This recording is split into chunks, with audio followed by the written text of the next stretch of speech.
We are going to have a panel discussion, multiplying mobilizers. So it's my privilege to introduce to you our moderator from the panel, that is David Flynn. He is the Latin American regional team leader for VIA. He has served as the director of program development for Perspectives Latin America.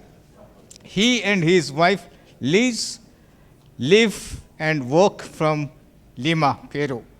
So it's our privilege to have him here. And David is going to introduce the panelists for this afternoon. Over to Brother David. Great, thank you. Well, as promised, for the faithful who got here right at 3 o'clock, we wanted to give you the absolute greatest, life-changing, most significant, dynamic insight from the WEA conference. And so I'm going to ask Greg Parsons to come up, who was there, and he's going to give you, this is life-changing now, so brace yourself. I did say life-changing. I didn't say the greatest necessarily, but so one of the things that was shared during the WEA conference by a man who is a neuroscientist, has his PhD in that, and has studied the brain and how the brain works over the last 30 years, really, his whole career. He made this observation.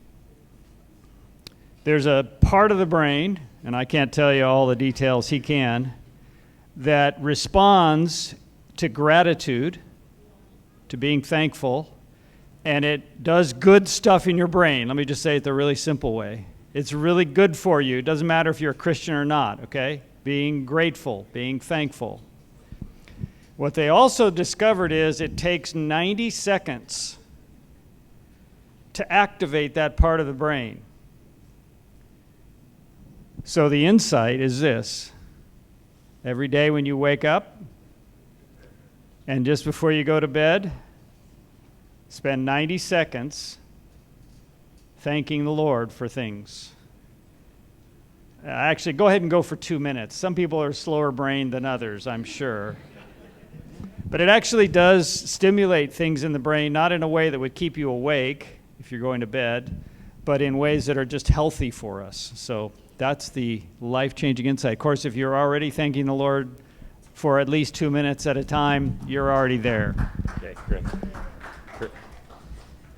Well, there you have it. Well, I'd like to take a moment to introduce our panelists here. You just heard from Greg Parsons. You can sit, Greg. Greg is the Global Ambassador for Frontier Ventures. My wife and I have worked with him, known him. He's not just a friend of ours, but he's a family friend. I think my kids still call you Uncle Greg. I'm not sure. That's how young our kids were. Greg has written extensively he's had his own column in Mission Frontiers magazine, which is pretty significant, and I've always looked forward to reading his insights and his thoughts after that as well. He's also on the board of a few organizations, CRISTAR as well as VIA. He's a board member for VIA, our organization as well, so we're glad to have Greg with us. Harriet Ngugi actually is the co-founder of Mission Campaign Network and Gen 12. These are mission mobilization and sending agencies that are located in Kenya and in Rwanda as well. And she lives in the UK. She works with her husband as well, are part of Pioneers in the UK. But we're grateful to have Harriet with us as well. And Asif Calib is a senior pastor of International Christian Fellowship in Lahore, Pakistan. And we're very grateful to have him. He is the national coordinator for Simply Mobilizing for the country as well. And he is also a global affiliate, global partner for VIA. So we're grateful to have these guys with us and their insights. I'm going to hop over here if I can. And I'm going to start our timer so we can keep on. And I'm going to blacken this if I can, because is that... So anyway, we want to talk about multiplying mobilizers, and this is I'm glad to be on this platform here because we actually have a pretty international group when you think of it, representing Africa, Asia, North America, And I might chime in a little bit. My wife and I have been living in Latin America now for 8 years, so if something's relevant, I might chime in, but I'm going to let you hear from them the most time. I'm just going to try to keep the conversation moving a little bit. But we want to talk about multiplying mobilizers. And that theme has already been touched a little bit, the idea of multiplication, to think exponentially, so hopefully this will be relevant for us all. But we also understand that there are some, my conversations with some folks, there's some new folks here that might be somewhat new to mobilization. And so this question, we wouldn't ask this question except for the fact we want to make sure that everybody's on the same page and everybody has a clear understanding of it. So I'm going to throw this out first to Asif, if you could tell us who are mission mobilizers, and who are they, and are they still critical and crucial for the completion of the Great Commission? Thank you, Dave. Is that on?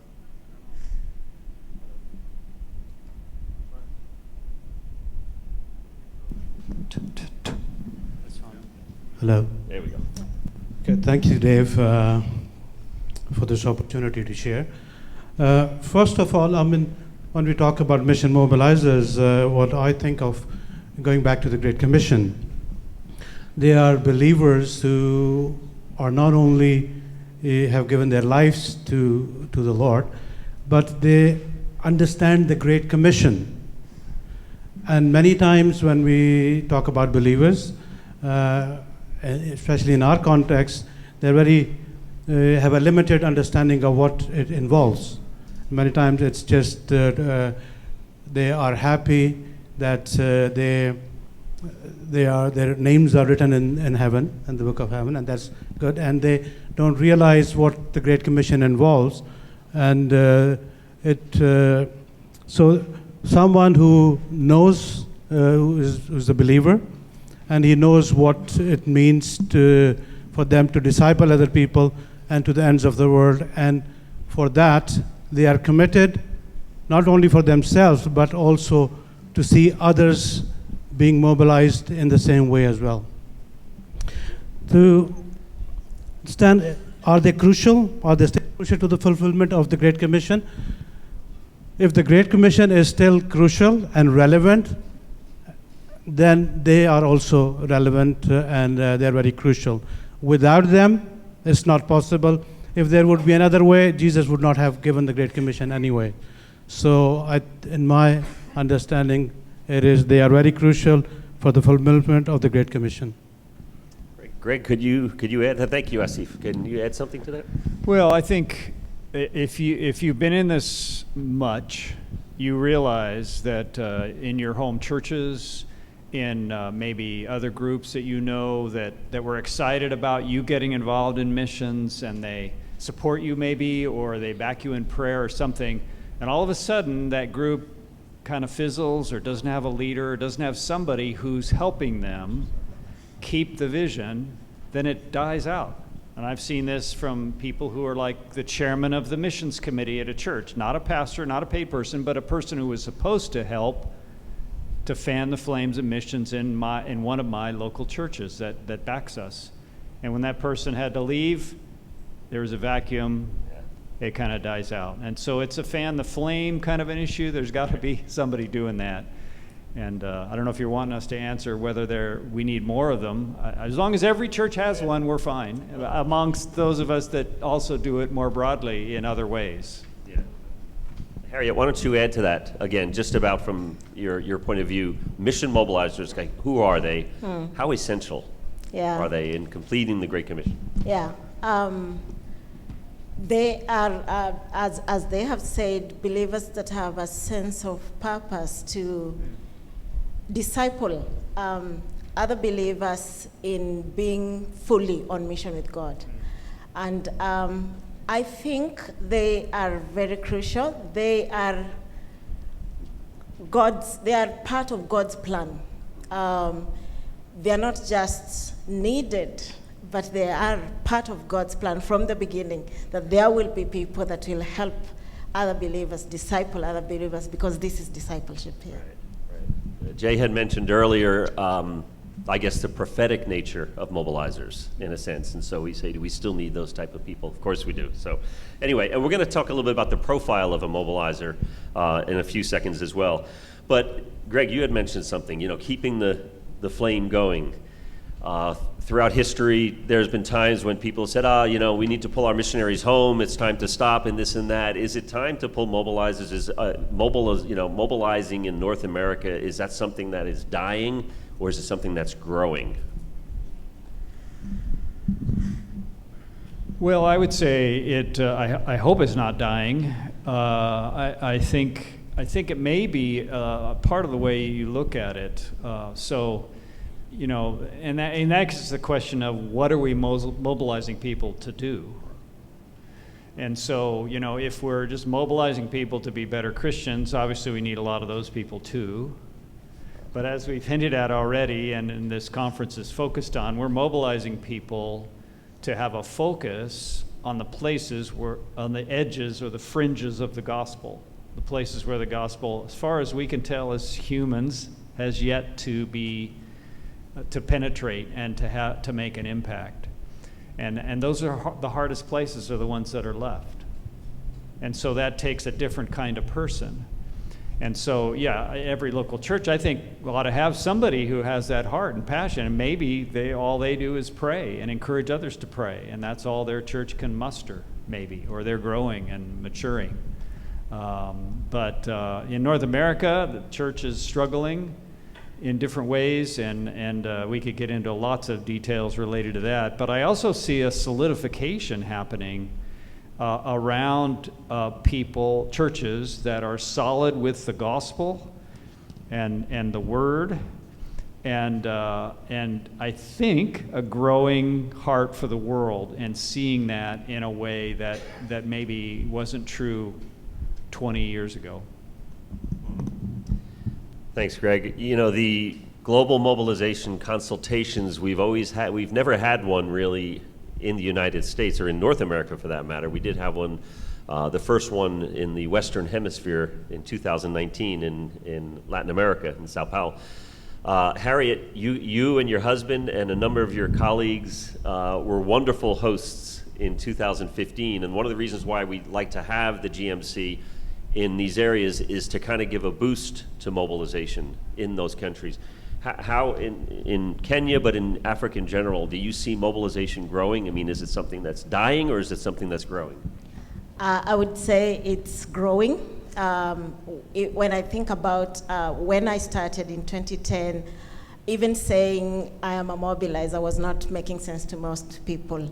But now, particularly in Nairobi and other major towns in Kigali, I think you can say you're a mobilizer and people understand what you're doing, because there are more mobilizers, there are more people understanding the mission of God and sensing that call to tell others.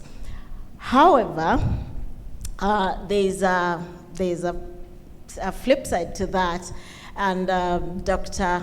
Ferdinand, our brother, who shared about marketplace, mobilizing the marketplace, cautioned us against using the categories of full-time and part-time. So I'm going to use different words and say there is a need for mobilizers that will spend more of their time thinking, strategizing, and reflecting on mobilization in order to develop that ministry in a way that is relevant to and scriptural, but relevant to our context. But that takes time. So we need people that will spend more time in that. We need more full-time mobilizers. Good. Asif, could you add something to that in Pakistan, in your context, in your region? Yes, I think the question, if you're asking that if there is the shortage of mobilizers, I would say yes. But then all that has been going from the last 10 years or more, has been instrumental in adding the mobilizers and making this term more understandable in our context and also in our region. And it's something that we are learning to grow into. We don't understand it fully. In talking about people who go through the course or mobilized, we're taking just baby steps. Some of them are just starting to pray differently, which is a big step on our part, living in the context of the restricted context of the Islamic context. Many times our hearts are not open to them, but when they go through the course, their hearts are open, their prayer life is changed, and their giving is changed, their everyday lifestyle is changed many times that I've seen. So I would say we are growing in that understanding, but still there is the big gap that we need to fill. I was looking at the Joshua Project stats for Pakistan, and it says there are 99.2% unreached people groups. So for that, how many mobilizers do we need? Yep. I think we need to be aiming at the whole church to be mobilized. So we can't be satisfied with just a few or even a few thousands to be mobilized. And I think looking at the Great Commission, I don't think Jesus was talking to specific or just one member of the church. I think if you're aiming for that, it's too little. If we have one member, that's good. But let's aim for the whole church to be mobilized in however way they can contribute, even through prayer or through giving or sending, in many other ways. Maybe I could add, Dave, one thought on this. A quote from Dr. Winter, another quote. We had a few this morning in Shad's talk. Somebody asked him once, way back, even before I joined staff in '82 at the U.S. Center. He said, well, Dr. Winter, if you're not going to send missionaries, if you're trying to keep people back from being missionaries and you want them to mobilize, I don't even know if they used that word back then, but how many of these mobilizers do you need in North America, I presume? And he said, oh, maybe 1,000. So there's a number, I don't know. Now, but then that gave me another thought. You guys, the team, the leadership team here, committee, wanted input and ideas, and I just thought of this, so sorry. What if we focused on getting a database of mobilizers, a global database, or not a place where people, a network where people could register and begin to see stuff, and then maybe a conference grows out of that, another event or something, or leadership grows up out of that. But then we begin to connect people in a way that they can have ongoing help. That's good. Dr. Winter was known for sometimes just coming up with stats on the spot, but he was brilliant. Who's going to argue with him? Right. Many times he was spot on. There's been an emphasis recently in mission mobilization on the unsent, right? Who are the unsent? I'm going to start with you, Harriet. Who are the unsent, and why is it strategic to be mobilizing them? Yeah. I think that the unsent are the large percentages of believers in both the global north and the global south that are yet to be fully immersed in the mission of God, to be on mission with God, either because they do not yet have a missional worldview formed, so they need education, or because they have not embraced that as part of their core identity, and so they need to be challenged and inspired. Yeah. That's good. Asif, could you add something to that? The unsent, and even in your region. I agree with Harriet, but as I was reflecting and praying about this question to reflect, that scripture came to mind where Jesus says, "The Father has sent me, and I send, so I send you."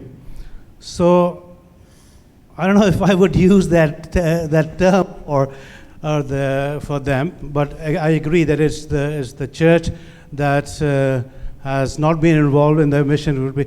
I would rather say they are the unengaged.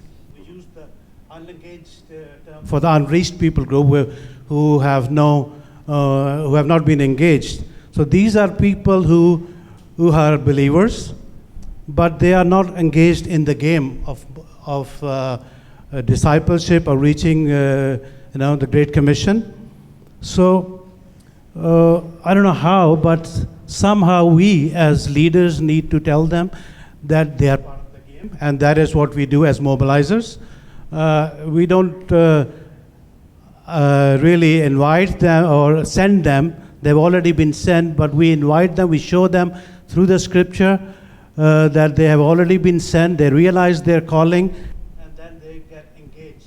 So I think in that regard, yes, the unsent are the ones who have not been engaged, but I would rather engage them in the Great Commission by inviting them, walking alongside them. So it's not just, making them realize that they're part of the game, but also inviting them and making them a part of it, and then doing the journey alongside them. Sure. Good. Greg, would you add anything to that, the unsent? Just a real quick, yeah. I mean, if you think of that word as referring to the people who are going to go to an unreached group and pioneer the work, then that's great. That's the definition, and those are the people we're trying to mobilize, right? Now, in the meantime, don't tell anybody.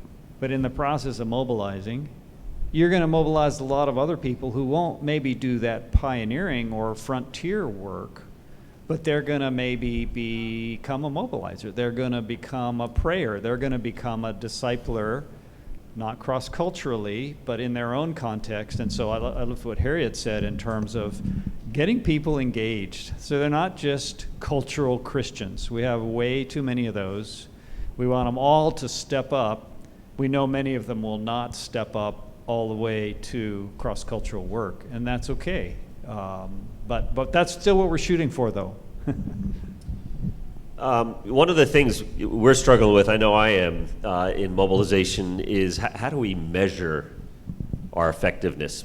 It's been said, mobilization, we're on the real far end. The stuff that we do, whether it's macro mobilization, big event things, or micro mobilization, more one-on-one small group, that you might be able to track a little bit easier on the micro mobilization, the small groups where you're discipling people. But when we're doing big events, whether we're doing a large perspective, something like that, how do we measure in our mobilization efforts? How do we measure, Greg? I'm going to start with you on this. Our effectiveness, to make sure we're not just doing events, but that on the end of it, the outcome is that there are more people going and people are being reached with the gospel. Well, I guess part of the shaping of that question is around the issue of what length of time are you measuring? Because if you're just measuring what you do with VIA, you and Liz do in Peru over the next year, that's hard. You can measure activity, but that doesn't measure results. But if you've been at it as long as somebody like me, I'd love to know if somebody's been at it as long. That'd be great. Had we had this conference in 1982, and you were all alive, because some of you weren't, I know, and you wouldn't have been there, because some of you are from places where there wasn't even a church, right? Or it wasn't literally as strong as it is now. And so that's part of the measurement, isn't it? That we're seeing people. I mean, I remember the first conference I went to, and there was a believer from Tajikistan. I remember the guys who went into Mongolia and really got stuff going in the modern era, and there were a handful of believers before that. And now I met a guy last week who's doing training there and encouraging and strengthening their pastors and their sending movement. I mean, so that's a long-term reading, but I do think that other things we can measure. So Perspectives, at least in North America, has done several surveys of the impact of the class, and we know certain things, and I won't run through them here. You can get the info, or I can tell you that people are going to increase their praying, people are going to increase their giving, more people are going to go, just because it's awakening people, and they're stepping up to take steps. So I think you could assume if I run a Perspectives class, every 100 people I send through that, I'm going to have. Now maybe it's different in different cultures, anyway. Okay, Harriet, touch on that a little bit, but think of it also, maybe North Americans or Westerners, we might be accused of always wanting numbers You know, we want to know what's the numbers, how many people are. Is that still true, or how can we best measure, like in an African context, how can you measure the effectiveness of what you're doing in mobilization? Yeah, I would still use numbers, but not numbers alone. I would think that if we can see an increase in congregations that are having mission as part of their discipleship or as their discipleship of that church, then you begin to see that there's if you see more congregations doing that, then there's mobilization that's happening. So that will be numbers, you know, increase in congregations. But also real involvement, yes, people going, people supporting mission, increase in resources that are channeled towards mission, adoption of people groups, and just a shift in thinking, a shift in conversations, churches wanting to collaborate, having more missional leaders. I think we can say that that mobilization is growing, but also if there are more people that want to be mission mobilizers, see the need to disciple others in the same direction, then there's growing mobilization. Good. Asif, is measuring, how does that happen in Pakistan? How do you measure, or is it even being done? I think I already shared that we measure, I mean, if there is a change of heart, which always is, their prayer life changes, their giving changes, their attitude towards the majority group changes, their heart is more open to receive others. So, but if you talk about numbers, one way that would be how many people have gone through the course. When we offer Kairos, we offer Explore, PGV, but even that would not be the perfect, because what the Lord does in their life, the effect is multiplied so many times more. We can't, just see that if we had 100 graduates or 200 or 500, because their lives, their families are touched, so the effects and the results are greater than, it's like a synergy, you see. It's the, 2 into 2, 2 plus 2 is not 4, it's 5. It's the effect is greater than the numbers that we can add. So I think it's growing, and I think we won't be able to measure it unless we go to heaven. Right.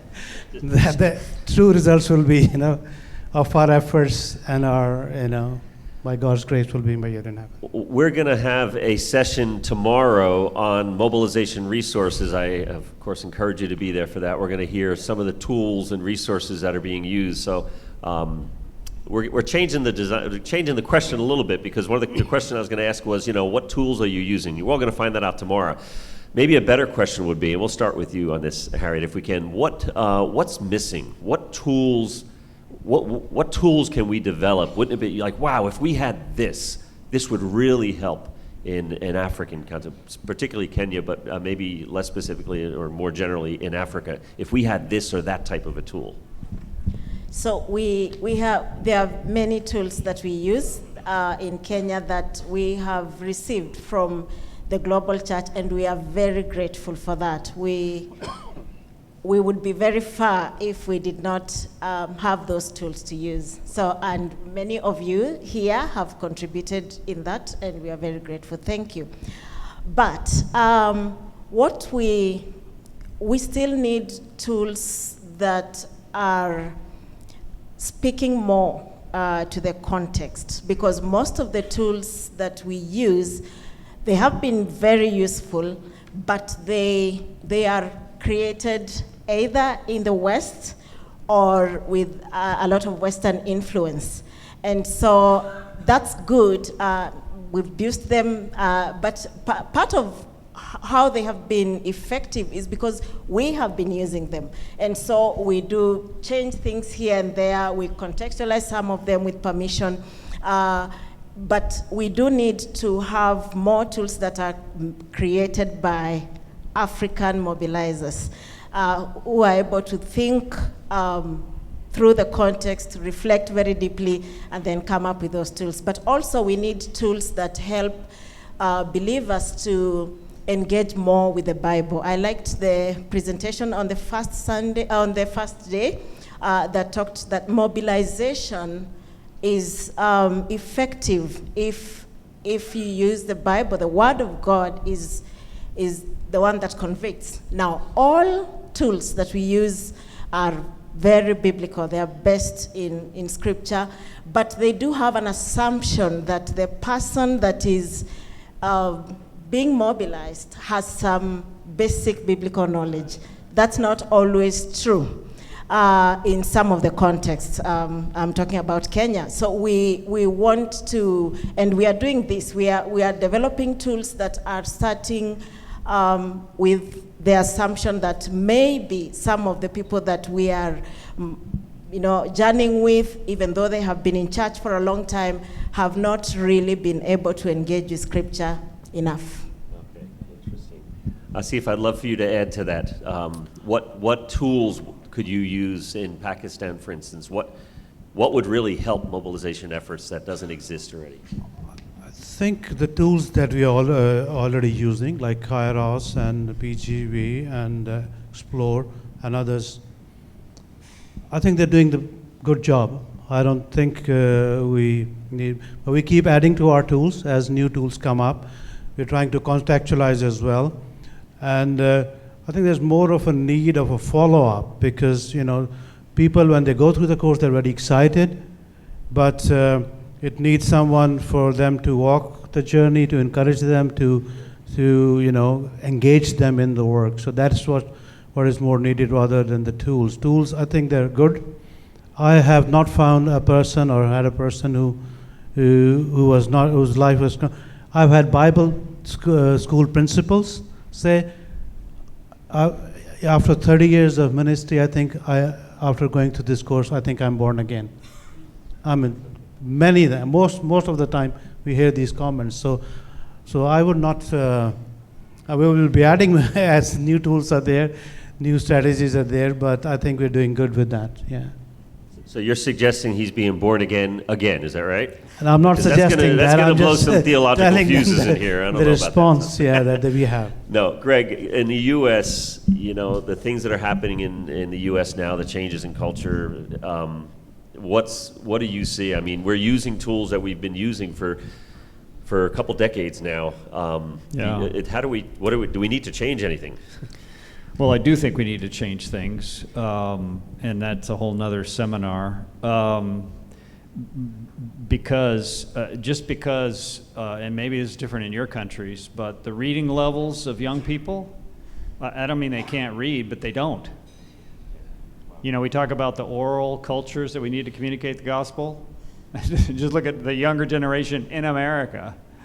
I mean, that's why the visual media and short movies, we're going to have our website redone here in the next 6 months or so. And the guys I'm not involved in that, but the guys are saying, video. You got to have short, less than 5 minutes, preferably less than 3. Well, how do you do that and teach perspectives? Where you got a book that would hurt you if you dropped it on your foot. And so, I think we need that level. In fact, what I was going to say and answer your question about what we need in the States, I think we need perspective-esque courses that are like the second course after it. So we have, of course, the Islam course that Keith and his team have put together, second edition. It's on the table there. There's no course for Hindus. Now, I don't know what you walked away with last night, but if you didn't walk away with a sense of, I would have no idea how to share my faith with a Hindu in North India, then you weren't listening, because you don't. And last week at a conference I won't mention, there's a big campaign to get everyone in the world to have the gospel by 2033. Everyone. And I thought to myself, you walk into North India, you're not going to communicate a thing. Even if you have the language, which of course is going to take you 10 years anyway. I mean, not everyone, of course, and there are Christians there, and I know all that. So I guess what I'm saying is we need to be thinking beyond, let's get people to going, and I know that's not all we're doing, but then the question becomes, what do you do when you get there? And if you don't have, and so this is more than mobilization, it's really training beyond mobilization, but if you don't have the right kind of materials to take them so that they can begin to answer that question when they land on the ground, whether they're just going cross-culturally in Nigeria or they're going to North India, they're not going to make it. And so that's a sort of a shift that we've made organizationally to say, okay, let's help people understand the depth and the breadth of understanding cross-cultural engagement, and recognizing we all have a lot to learn, but especially if you're going to be trying to figure out how people think that are so different than you. I'm going to throw this. Asif, do you want to add to that? Yeah, I totally agree with Greg on that. Our literacy rate is about 60%. And there are people who can't read. And so there are literacy. Literacy is one of the things, especially among believers, if you're wanting to evangelize believers. So, and this is the overall literacy rate in Pakistan, and the literacy rate among Christians would be less. So something along those lines on, you can add to the literacy course. You can develop a literacy course, which will be sort of a mobilization, tools like that. And obviously, this current generation of, the social media and all of that, that's very relevant to us as well. And we need to add those tools in our. Good thoughts. Thank you. Yeah. Thank you, Asif. Okay. As we're thinking about multiplying mobilizers, and this is our tribe. This came out of 2015 because mobilizer we think different, and it's great to have this camaraderie to get together. Mobilization could be a lonely business. Someone said we could be very lonely. We don't always see the results and the fruit of what we're doing. But as we're thinking about multiplying mobilizers, what do you see as a profile of a mobilizer? I mean, what are the characteristics of someone that would be a great mobilizer? Is this, in many ways, a specialty type focus, or can anybody mobilize? At what levels? And Greg, I'm going to start with you on this. Give Harriet. Yeah, well, I'm sure they'll add good things too from their angles and their situation. I would say the core thing is that they've got a clear vision. They know they know where they're going. It doesn't mean we all know every detail. I don't mean that at all. But we just have a sense of vision that drives a passion, so that even if you're an introvert and you're not the one to engage people all day long and love it, you're the kind that engages people for half a day and then needs a break, that you can still be a mobilizer as long as you have a vision and clearly, as clearly as God has revealed to you, and as you've worked to learn, clearly what it is you're encouraging people to do. People will follow someone who's leading, and you can lead even if you're not a CEO type. In fact, it's probably preferable that you're not to be a mobilizer. So anyway, I'll just leave it at that. Yeah, I will approach it more from the angle that we are wanting to mobilize the whole church, 100% of believers. So that will mean we will need also a broad profile of a mobilizer, because we need many of them, first of all, but of course there is the second level. And so I would think that a mobilizer is someone that is really genuinely on that journey. That makes it very basic, because it's any believer that has caught the vision of God and can walk alongside another. That way, then we will have, many mobilizers. But of course, we also need leaders that will be maybe thinking strategically, how can we go forward? What is God saying to the church in this region? And so, yeah, we'll need people that have discernment and vision, as Greg said, people that hear God. Yeah. Thank you. Asif, please add to that. Yeah, I agree Profile with- of a mobilizer. I agree with both of them. You have to have a vision, and you need to know that God wants it, and but it's like sorry, I yeah, repeat the It's the question. idea that in Pakistan, if you're looking to raise up mobilizers, what type of person are you looking to? What's the Okay, profile?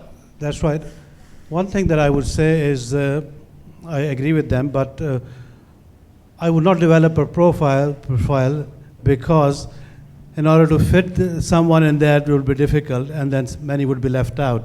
If they have the vision, if they know the calling, and they can be involved in any way, even if in prayer, if they can be involved in prayer, I would be happy for that, and to include them as a mobilizer, rather than saying you have to check all of these out before you're qualified as a mobilizer.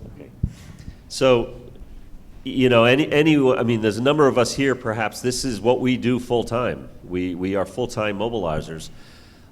There are others that are not full-time, but they're doing mobilization in addition to other things. For us, we're full-time mobilizers. We raise support for that. It wasn't easy, even in the U.S., it wasn't easy to raise support to do mobilization because people don't get mobilization. They get, you're going to be a missionary to the foreign field somewhere, and okay, I can give to that.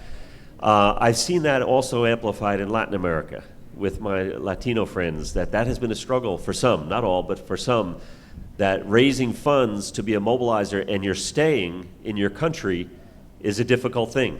People don't get that. They get the idea of the missionary going overseas, but for you, you're involved in missions and you're doing what? Mobilization and what? And you want me to fund you? Is that the case? Do you see, Harriet, is that the case in Africa, or might it be different? I would say yes, but there is growth. We can see a change, and we are very grateful for every small steps that we take. And so it's a challenge, but I think the mobilizers, the full-time mobilizers, when they are sufficiently motivated that this is it, there is no plan B, this is what God has called me to do, He's worthy of my all, and this is what He's calling me to do, then the motivation of the mobilizer, God works through that. Yeah. Asif, I'd love to hear your thoughts on that as well. I think in our context, giving is not a very cultural thing to do. And to raise support, even for missions on a personal level, especially personal support raising, is totally a new thing. And we need to introduce that to our believers. And that's one way that they can be engaged. So it's a totally different context than in the North America or the West. So I think we're praying for it. We are, I think we initially probably will go for the institutional. We can ask funds for more of our organizations who are involved in that, rather personal. Personally, it's not something that is culturally acceptable in our context. Good. Maybe let me add, part of our mobilization journey is actually inspiring believers and educating them about partnering together for mission.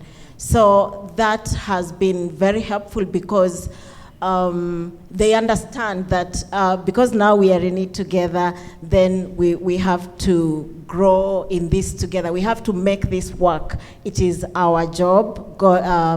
God is expecting the church in Kenya or the church in wherever part of the world it is to do this with the resources that He has given us. So that has also helped the growth. Greg, you have anything you'd like to add to that? Well, what we'd like to do in the 15, 20 minutes or so, open up for you all to see if you have questions for our esteemed panelists here that focus on multiplying mobilizers. Do you have any questions, any thoughts, or even a thought, something you just might want to throw out, and there might just be a comment at all? Can we get a microphone maybe running around so we can hear the question and it could be recorded? And nobody wants to be first, so who wants to be second? Okay, good. We got a couple. If you state if you do have a question and you want to address to a particular person, state that as well.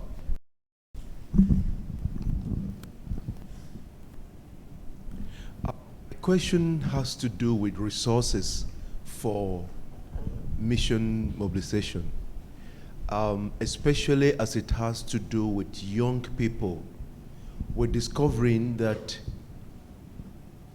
getting snackable contents, just like what Greg was talking about in terms of short things that are not, it's not a perspective volume. Snack contents that can communicate the heart of God to young people and draw them to commitment. How do we, where are such going on that we can spread? How can we so multiply efforts in that direction?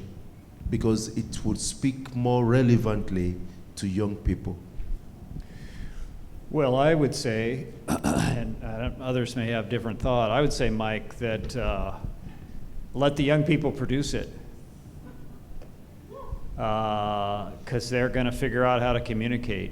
And so if you can resource them. Now, you happen to have two people within eyeshot of me who produce media, really good quality stuff, in one case in multiple languages. And so they could give you much better advice than I. But I can connect you with them. Matt, who's been taking pictures for us, does training for teaching people how to use media to produce the very thing you're talking about. Yeah. And Carol's here, just walked in from Create International. So good to see you, Carol. I'll mention her more in a minute. I don't know if others have a. That's what I was You guys want to add?